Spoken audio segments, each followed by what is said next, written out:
বান্দারে মাফ করো আল্লাহ তোমার বন্ধুর খাতিরে। জবান খুলে বলি আল্লাহ। আমি জানতে চাই রে যুবক, আমার আল্লাহ মাফ করতে পারে কি পারে না? জোরে বলো, পারে কি পারে না? কার কার বিশ্বাস? আল্লাহু আকবার। আরে বড় করে বলে আল্লাহু আকবার। ও আমার বাবারা, গরুর গোশত গরম, বুটের ডাইল গরম, আল্লাহর ওলির হিসাবটাও গরম। শীত বেশি, এত গরুর গোশত, অন্যদিকে বুটের ডাইল, দুইটাই কি গরম। গরুও গরম, ডাইলও গরম, খাইলি আর বাড়ি চলে গেলি, লাভ হইল কি? আজকে যদি মরে যাও, শীতের পোশাক শরীরে থাকবে না। আজকে যদি মরে যাও, শীতের পোশাক থাকবে না। ছেলেটা কেঁদে কেঁদে বলে, পাখি রে পাখি, তুই যদি মরে যাস, তোদের হিসাব হবে না।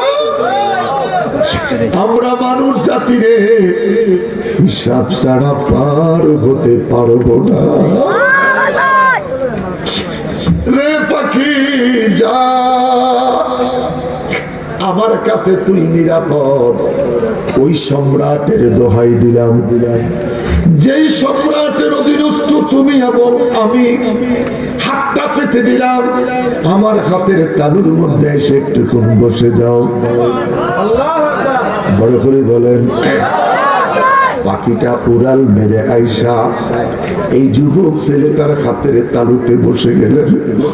কেঁদে কেঁদে বলে, বাবা গো, ও আমার বাবা, তোমার কথা দেশের মানুষ শুনে, কেউ সালাম দেয়, কেউ গালি দেয়। তোমার সন্তানের কথা জঙ্গলার পাখি শোনে রে, চিৎকার করে বলেন আল্লাহ।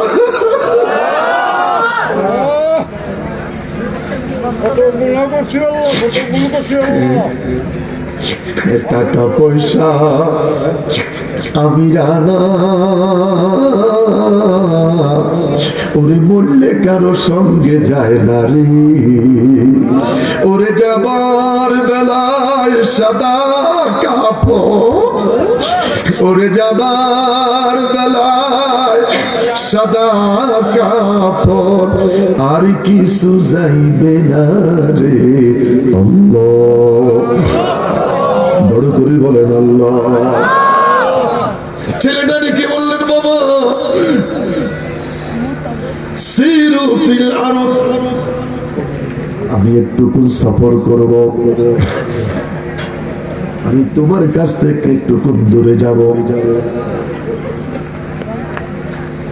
বাবাই কেঁদে উঠলেন, সন্তান রে, তুমি আমার একটাই মাত্র ছেলে, তুমি আমার একটাই মাত্র সন্তান। কোথায় যাবি, কত দূর যাবি, কত দিনের জন্য যাবি? কে রে তোরে খাওয়াইবে, কে রে তোর গোসল করাইবে, বিছনা ঠিক করে দিবে? ছেলেটা ডেকে বলে, বাবা গো, ও গো আমার বাবা, আমার আল্লাহ বলেন মালিকি ইয়াউমিদ্দিন। হাত তুলে বলো না বাবা, আল্লাহু আকবার।